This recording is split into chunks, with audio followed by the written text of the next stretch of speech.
only the United States, China, Japan, and Germany. India is one of the fastest growing economies of the world. Our current GDP is nearly $3.5 trillion, and the aspiration is to double it within a decade. So, what's the potential? How can the nation achieve these aspirations is what we will hear from our distinguished keynote speaker. I'd like to invite on stage now someone who is excited to be a part of India's growth story. Someone who has made immense contribution to India's economy. Ladies and gentlemen, please put your hands together to welcome Mr. Gautam Adani.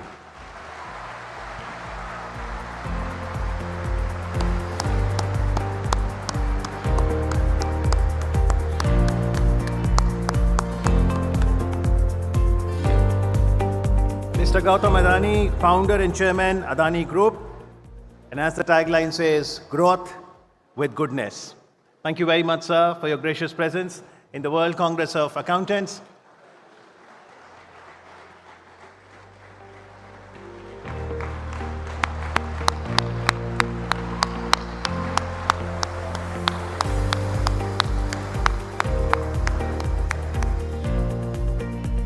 We have with us CA Dr. Debashish Mitra, President ICI, and CA Aniket Talati, Vice President ICI. First and foremost, I'd like to request CA Dr. Debashish Mitra, President, Institute of Chartered Accountants of India, to please share his welcome address. Okay, all right.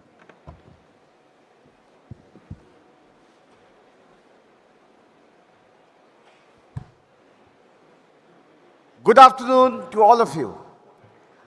You can see from the smile on my face that how satisfied I am to have the great Mr. Gautam Adani with us.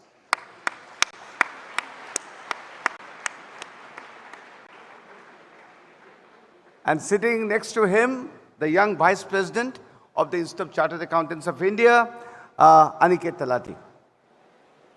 About 1 month back, let me just, in 2 minutes, tell you my experience with him.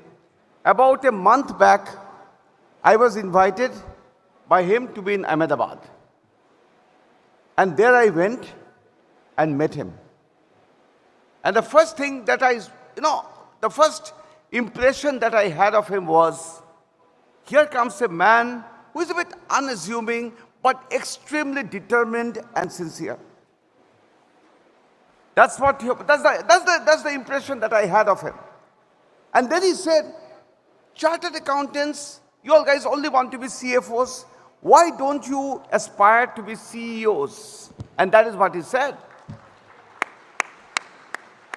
Fantastic. Then he said, by that time, he had accepted our invitation to be here. Then we said that, sir, we want one small favor. He said, what do you want? I said, sir, you control so many airports. If you can have billboards of the World Congress in the airports that you have. And those of us who have seen the billboards in the Mumbai airport and taken a lot of pictures there of the World Congress, let me tell you,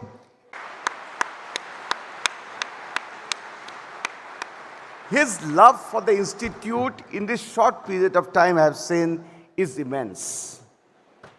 Today, just before he came about 10 minutes back, I was sitting with him, hearing him speak with the others, and one of the statements still rings in my ears. He says, in my group, full transparency, no surprises. That is what Mr. Adani is all about. Sir, from the core of our heart, on behalf of the Institute of Chartered Accountants of India, we welcome you in our midst. And thank you very much, sir, for the kind presence. Thank you, sir.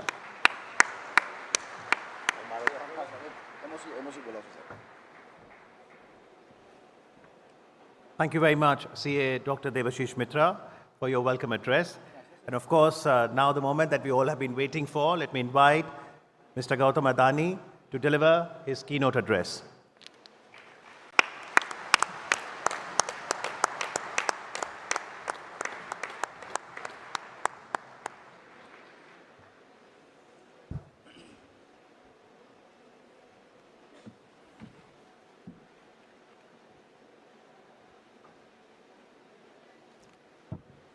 President of the Institute of Chartered Accountants of India, Dr. Debashish Mitra, Vice President, Mr. Aniket Talati,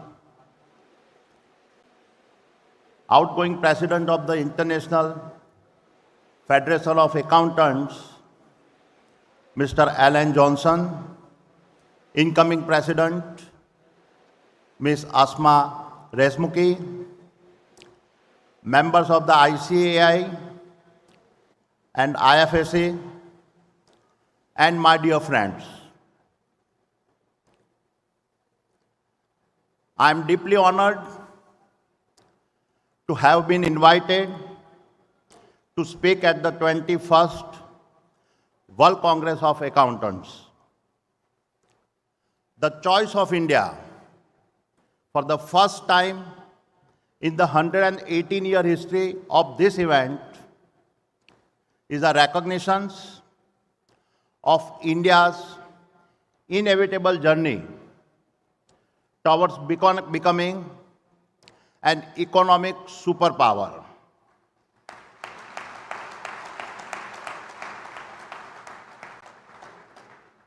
It reflects the rising tide of confidence of 1.4 billion Indians.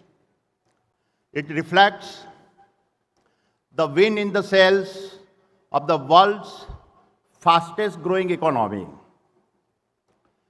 There could be no better manifestations of the scale of India's thinking than this magnificent Geo Convention Center showcasing this event.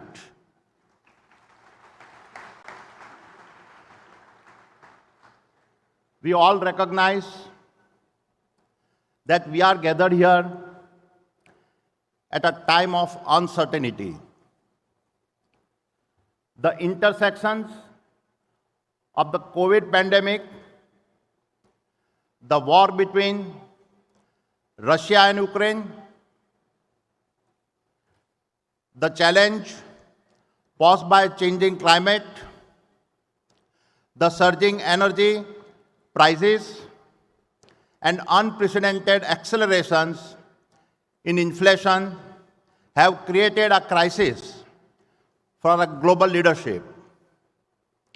The contours of our international relations have fundamentally changed, and the aftertaste of globalization is not as flat as had been predicted. The fact is that several of our assumptions have been challenged,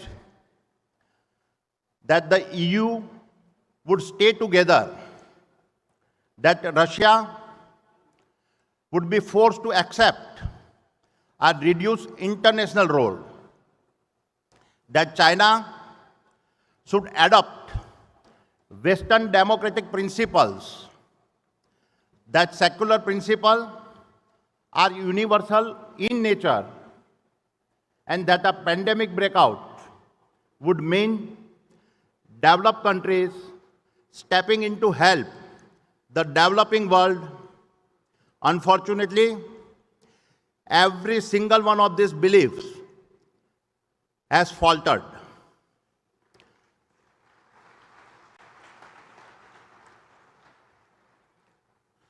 This multi-level crisis has shattered the myth of unipolar or a bipolar world of superpowers that could step in and stabilize global environments.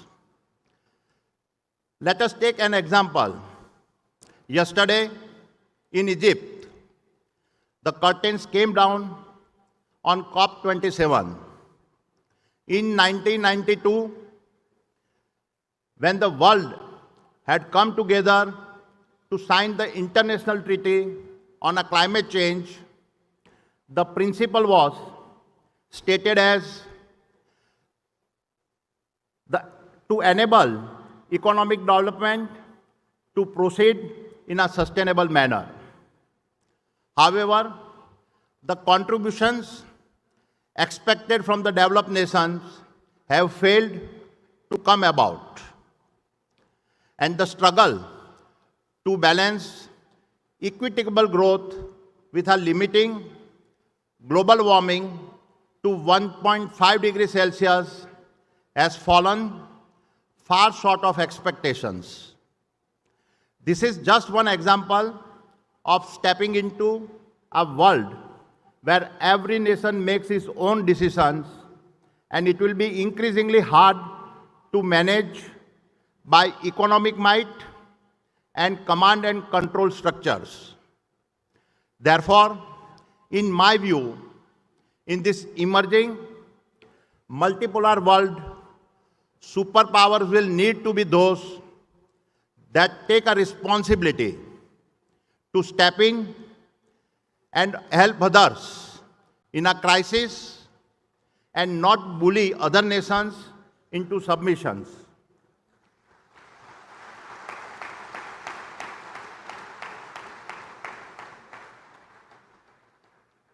It will be those that keep humanity as their foremost operating principles.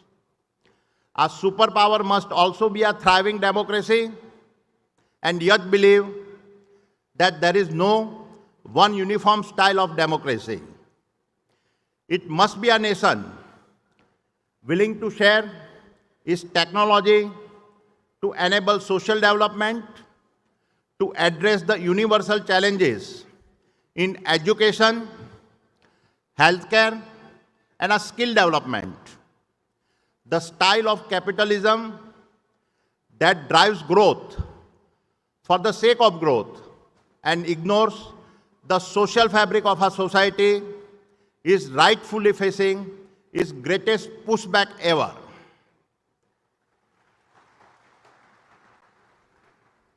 It is in such a multipolar world that the foundation of India's increasing economic might, coupled with its culture and beliefs, become relevant as it takes its journey to becoming an economic superpower.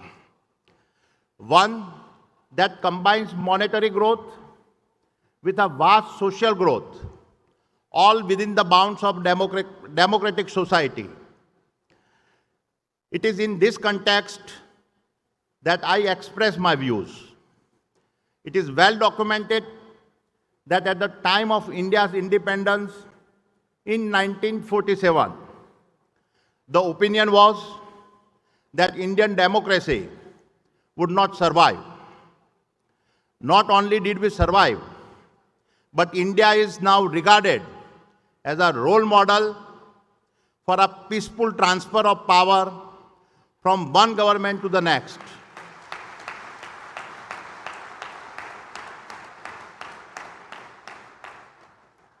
Also, it is after more than 2 decades of our relatively short-term governments and coalitions that we have a government with a majority of its own.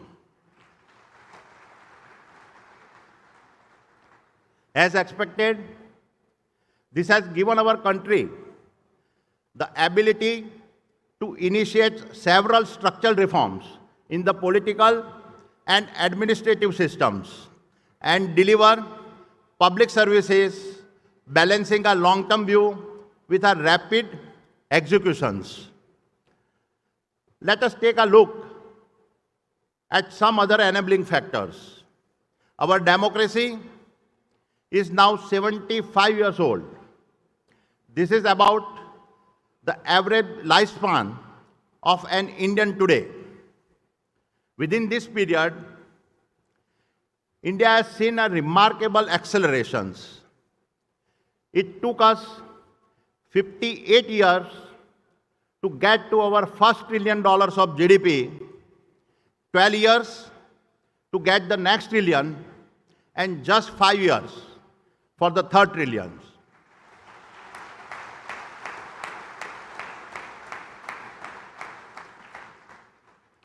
Given the pace at which the government has been executing a vast multitude of a simultaneous social and economic reforms, I anticipate that within the next decade, India will start adding $1 trillion to its GDP every 12 to 18 months.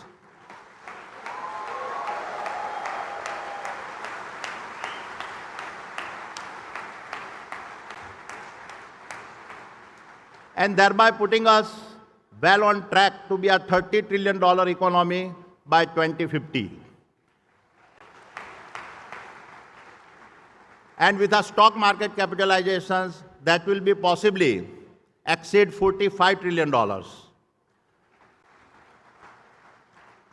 illustrate the relevance of these numbers, the United States today is a $23 trillion economy with our stock market capitalizations ranging from $45 to $50 trillion.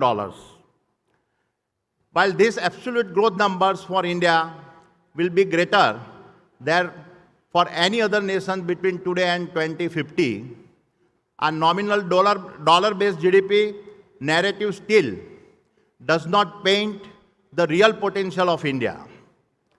The significance of the scale of any GDP expansion must be normalized in terms of a nation's purchasing power parity. In this context of PPP, India's share of a global GDP will be north of 20% by the year 2050. I would urge you to reflect on this incredible possibility as you think about India. A country crushed and drained by its colonial rulers today stand resilient on the cusp of extraordinary growth and is the only major country on a path to emerge as a high-income nation without compromising its democracy and diversity. Well before 2030, we will be the world's third largest economy and thereafter the world's second largest economy by 2050.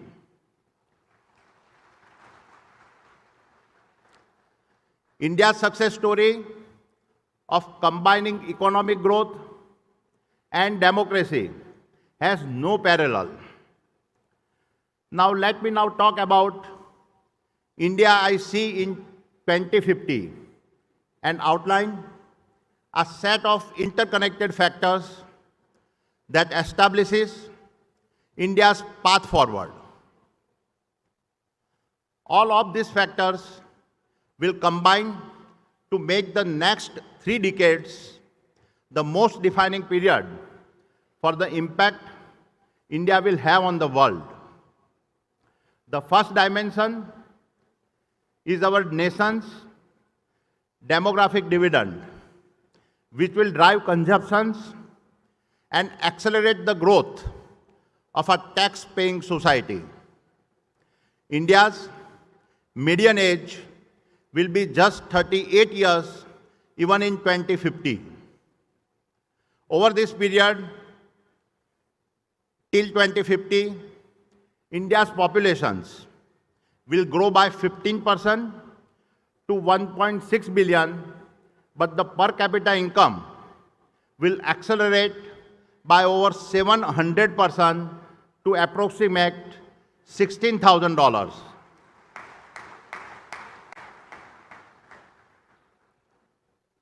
The growth of this consuming middle class will drive an unprecedented surge in demand, which in turn will drive a surge in a private and a government expenditures, as well as attracts the highest level of foreign direct investment. In this ongoing year, India is expected to record a 15% increase and all-time high of over $100 billion of FDI. Such scale of investment lays the foundations for a significant job expansions. In fact, India's FDI inflows have increased over 20-fold since the year 2000 and I would expect it to touch $1 trillion by 2050.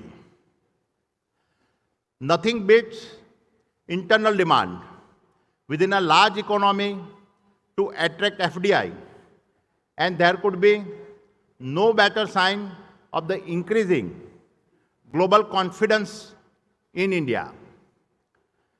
The second dimension is the pace of entrepreneurships that India is witnessing. Digitalization has accelerated this velocity, and a digitally enabled India is transforming every aspect of how India operates, lives, and consumes. In this context, the current world, entrepreneurship and digitalization are strongly linked and combined to create a dynamic, innovative environment. A digitalized India will also transform healthcare, education, and skill development and create a more equitable society. India's pace and adoption of digital technologies will create a massive new and innovative market spaces. I fundamentally believe that the next 3 decades will propel India to the forefront of entrepreneurships. This journey is already well on its way. Allow me to explain. In 2021, the pace of unicorn creation in India has been the fastest in the world. This will continue, and for every unicorn that rises, we will see the birth of dozens of micro-unicorns. In 2021, India added a unicorn every 9 days. It executed the largest number of real-time financial transactions globally, a staggering 48 billion. This was 6 times greater than the US, Canada, France, and Germany combined.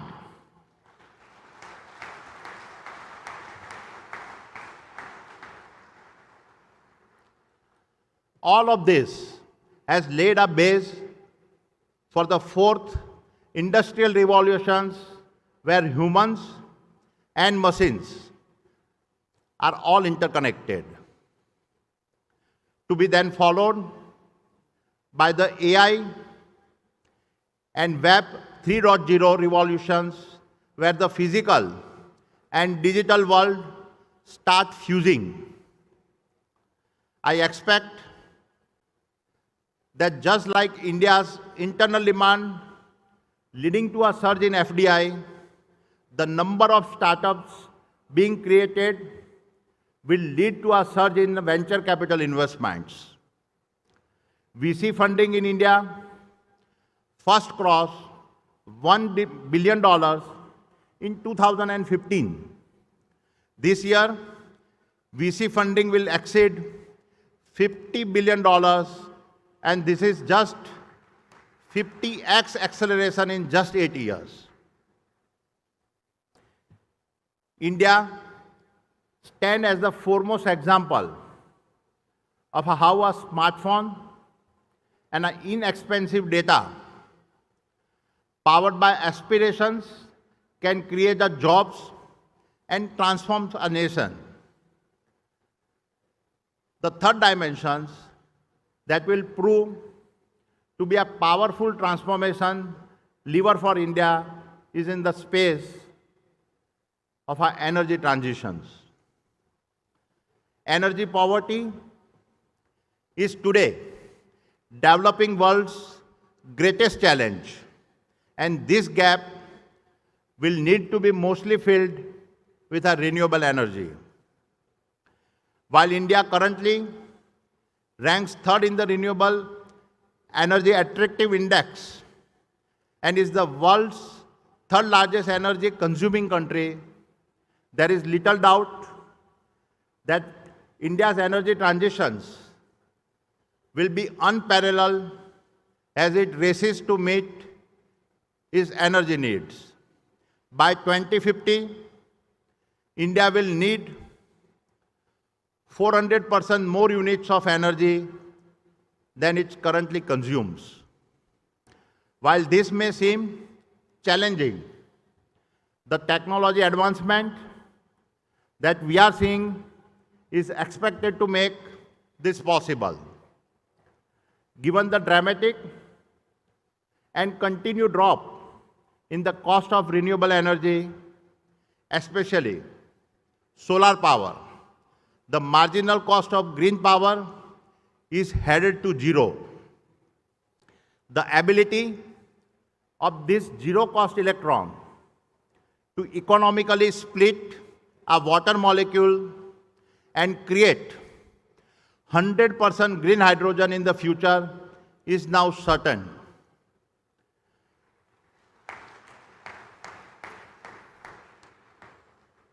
The combination of a solar and wind power coupled with the green hydrogen opens up unprecedented possibility for India. I would go as far as to state that the revolution in alternative energy technologies opens up the possibility that by 2050, India can become a net green energy exporter.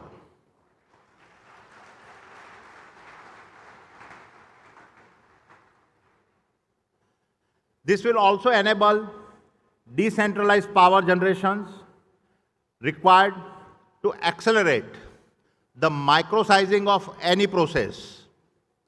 It will enable entrepreneurship opportunities across micro-manufacturing, micro-agriculture, micro-banking, micro-healthcare, micro-education, everything that India's rural populations needs for its development. Cooling the planet down will be one of the most profitable business and the largest of job creator over the next several decades. I am in no doubt that India will lead the global energy transitions. This is why the Adani Group is making a massive investment in driving not just India's, but the global energy transitions. Over the next decade, we will invest over $70 billion in this space and build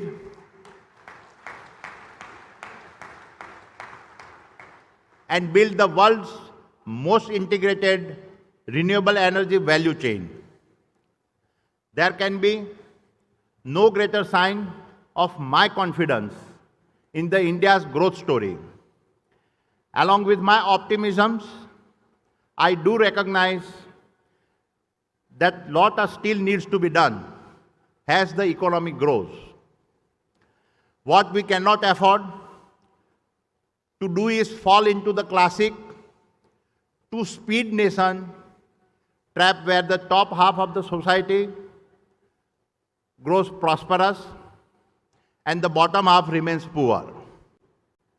Therefore, our wealth creations must focus on both quantitative factors related to per capita GDP and qualitative factors that include education, skills, and healthcare. As both domestic companies and multinationals take advantage of India's market size, we will need stronger mandates wherein corporates are compelled to rise to the challenge of enabling a social structure that recognizes the core of our culture and is aligned with our national needs. India cannot be just seen as a land for making and taking profits out of its geographic boundaries. This is why I said at the start that the superpowers in the multipolar world must recognize there is no one size of democracy that fits for all, and the aftertaste of globalization is not as flat as was predicted. We are at the World Accounting Congress, and so let me now briefly touch upon my views about the future of these professions. I fully buy into the view that India will continue its journey to become the largest hub for offshore accounting services and further increases its share of the global knowledge process outsourcing market. Advancement in a cloud-based artificial intelligence, distributed computing, and cyber technologies make this far easier. I foresee some of the domestic companies taking full advantage of this massive possibility given the inherent strength of our cost and efficiencies equations. However, in my view, given the understanding of financial intelligence, budgets, and quantitative and technical acumen accountants bring to the table, I believe that some of the smartest CEOs and service heads should also come from the accounting professions.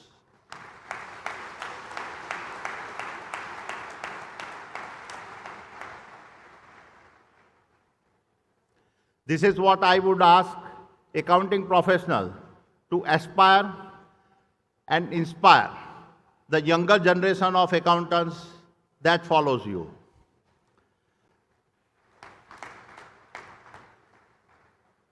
My dear friends, let me close by saying that if there ever were a time to be Indian, be in India, and associate with India, it is now.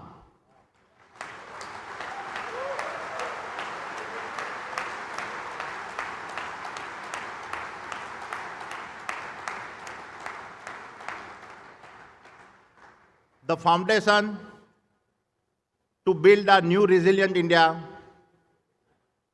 has already been laid. We will be an India that taps into our own markets to help it become self-reliant. An India with a democratic systems that is based on dignity and equality. An India that has the courage to aspire. An India that is responsible power and are strong at its border. The policies that have been put in place have allowed our nation to make a tremendous progress over the last decade and put us firmly on the path to become an Atmanirbhar or self-reliant India, a self-reliant society that is 100% literate, 100% healthy, and 100% vocationally trained, and most importantly, a self-reliant India that has forever eliminated poverty, all achieved well before 2050.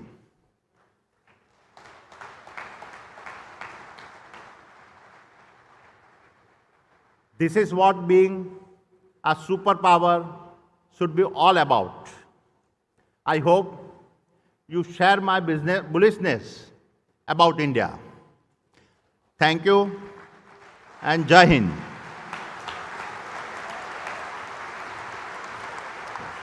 A standing ovation for him, ladies and gentlemen. A standing ovation for him. Thank you.